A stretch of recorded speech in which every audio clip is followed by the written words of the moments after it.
Pessoal, atrás do Holiday tá o trânsito todo parado, viu? Caiu 2 postes e os ônibus não conseguem passar e também aí não passa mais ninguém. Aqui, ó.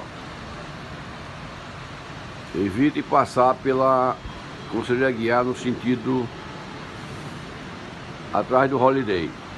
Os ônibus pararam ali porque tem um fio atravessado, os ônibus não querem passar. Aí também não passa mais ninguém. Aqui, ó.